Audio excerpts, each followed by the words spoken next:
अगर आप सूर्य की तरह चमकना चाहते हैं तो पहले उसकी तरह जलना सीखिए। 15 अक्टूबर 1931 को तमिलनाडु के पाम्बन द्वीप के एक मुस्लिम परिवार में अबुल पाकीर जैनुलाब्दीन अब्दुल कलाम जी का जन्म हुआ। इनके पिता का नाम जैनुलाब्दीन मराकयार था, जो कि एक नाव के मालिक थे, और माँ आशियम्मा एक हाउसवाइफ थी। वैसे तो इनके पूर्वज मराकयार बहुत सारी संपत्ति और जमीनों के मालिक थे, लेकिन कलाम जी के जन्म के वक्त तक उनके परिवार से सब कुछ छीन चुका था और वो लोग गरीबी रेखा के पास थे। और इस आर्थिक स्थिति में अपने परिवार की मदद करने के लिए वो न्यूज़पेपर बेचते थे। उनकी नाव पाम्बन द्वीप से हिंदू तीर्थयात्रियों को रामेश्वरम की मुख्य भूमि की तरफ लाने और ले जाने का काम करती थी।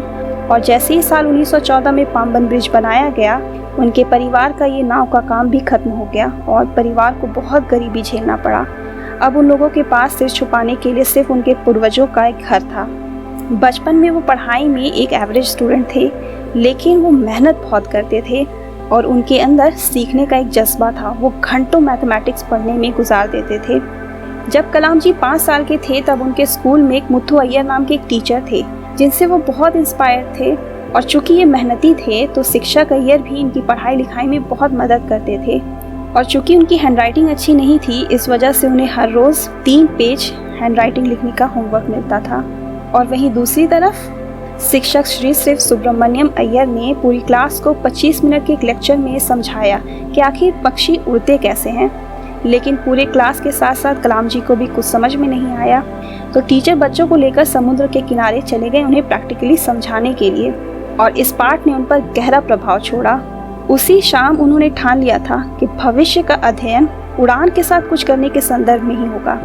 स्कूली शिक्षा स्वार्ट्स हायर सेकेंडरी स्कूल से पूरा करने के बाद 1954 में सेंट जोसेफ कॉलेज से फिजिक्स में ग्रेजुएशन कंप्लीट करते ही 1955 में एरोस्पेस इंजीनियरिंग की पढ़ाई करने वो IIT मद्रास चले गए। चूँकि वो एक गरीब परिवार से थे तो हर पढ़ाई के लिए मौजूद स्कॉलरशिप का वो भरपूर उपयोग लेते थे। एक बार उनके डीन एक क्लास प्रोजेक्ट में प्रोग्रेस ना होते देखकर उन पर गुस्सा हो गए और उन्हें धमकी दे दिया कि अगर वो उस प्रोजेक्ट को 3 दिन के अंदर कंप्लीट करके नहीं देंगे तो उनका स्कॉलरशिप रोक दिया जाएगा। और ये काम 3 दिन में कर दिखाना नामुमकिन था, लेकिन उन्होंने रात दिन मेहनत कर उस प्रोजेक्ट को पूरा किया और अपने डीन को हैरान कर दिया। वैसे तो कलाम जी एक फाइटर पायलट बनना चाहते थे, लेकिन वो उस मंजिल के बहुत करीब से चूक गए, क्योंकि उस एग्ज़ाम में उन्हें 9वां रैंक मिला था और इंडियन एयरफोर्स में सिर्फ 8 ही पद खाली थे।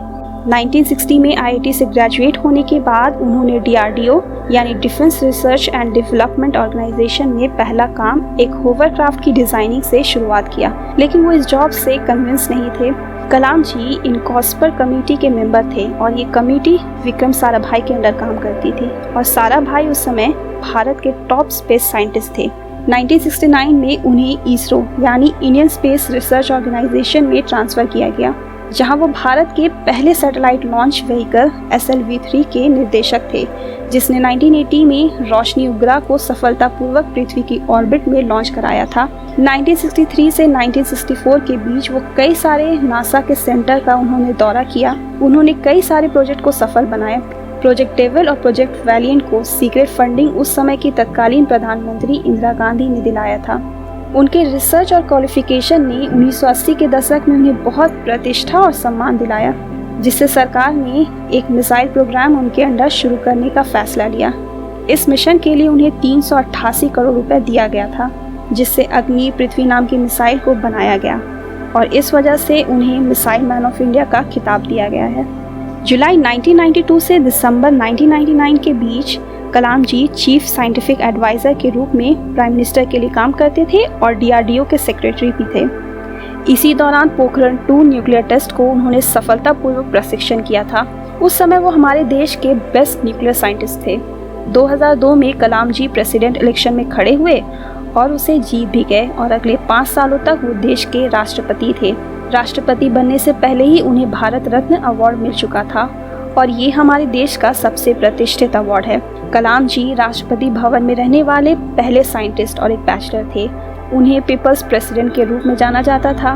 भारतीय संविधान के आर्टिकल नंबर 72 के हिसाब से राष्ट्रपति किसी की भी सज़ा को निलंबित या कम करने का अधिकार रखते हैं, और उनके इस 5 साल की अवधि में उन्होंने 21 में से 20 की सज़ा कम कर दी थी और केवल एक की दया याचिका खारिज कर दी गई थी, जो कि एक बलात्कारी था, और बाद में उसे फांसी दे दी गई। 2012 में राष्ट्रपति पद से हटने के बाद वो विजिटिंग प्रोफेसर के रूप में कई बड़ी बड़ी यूनिवर्सिटीज़ में लेक्चर देने जाते थे और IISc बैंगलोर के फेलो मेंबर थे। Indian institute of space science and technology Thiruvananthapuram के चांसलर, अन्ना यूनिवर्सिटी में एरोस्पेस इंजीनियरिंग के प्रोफेसर और भी कई जगह उन्हें गेस्ट लेक्चरर के रूप में बुलाया जाता था। उन्हें 40 यूनिवर्सिटी से डॉक्टरेट की उपाधि दी गई है। 2011 में कूडनकुलम न्यूक्लियर पावर प्लांट की स्थापना को कलाम जी ने सपोर्ट किया था, जिससे लोगों में बहुत आक्रोश था। आम लोगों की सेफ्टी और उनसे बिना पूछे ही वहां न्यूक्लियर पावर प्लांट क्यों बनाया जा रहा था। 27 जुलाई 2015 को कलाम जी शिल्लोंग में creating a livable planet earth topic में एक लेक्चर देने गए थे। वैसे फ्लाइट में चढ़ने के दौरान ही उन्हें कुछ अजीब सा महसूस हो रहा था, लेकिन फिर भी कुछ देर रेस्ट करने के बाद वो ऑडिटोरियम में स्पीच देने पहुंच गए। लेकिन लेक्चर के 5 मिनट बाद ही वो लड़खड़ा कर गिर गए और आनन फानन में उन्हें हॉस्पिटल ले जाया गया और कुछ देर बाद ही डॉक्टरों ने उन्हें कार्डियक अरेस्ट की वजह से मृत घोषित कर दिया और वहां से इंडियन एयरफोर्स ने उनके मृत शरीर को एयरलिफ्ट कर उनके पैतृक गांव रामेश्वरम ले गए, जहां उनके शरीर को भारतीय झंडे में लपेटकर पूरे सम्मान के साथ पेईकारुम्बू ग्राउंड में दफन किया गया। उनके अंतिम संस्कार में 3.5 लाख लोग पहुंचे थे, जिसमें प्राइम मिनिस्टर, गवर्नर और कई सारे चीफ मिनिस्टर थे। 5 भाई बहनों में सबसे छोटे और वो भाई बहनों के बहुत करीब थे। वैसे तो उन्होंने कभी शादी नहीं की और उनका खर्च बहुत कम था, यानी उनका लाइफस्टाइल बहुत आम सा था। वो हमेशा सुबह 6:30-7 बजे तक उठ जाते थे। उनके पास कभी टीवी नहीं था और उनके देहांत के बाद उनकी सारी पर्सनल चीज़ें, यानी कुछ कपड़े, बहुत सारी किताबें, CD प्लेयर और लैपटॉप उनके बड़े भाई के नाम हो गई।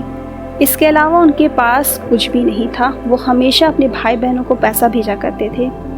एक बार उन्होंने अपने पिता को याद करते हुए कहा था कि हर शाम पिता, जो एक मस्जिद के इमाम थे, पाक्षी लक्ष्मणा शास्त्री, जो कि रामनाथ स्वामी मंदिर के पुजारी थे, और चर्च के फादर, हर शाम गर्मा गर्म चाय पीते और गांव की परेशानियों पर बातें कर उसे हल करने की कोशिश करते।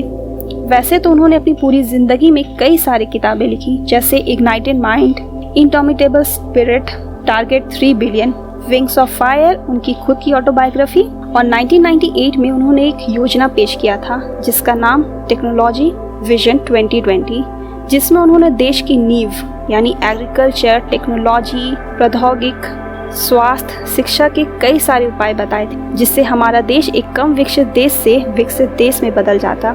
लेकिन उनका ये सपना पूरा नहीं हो पाया।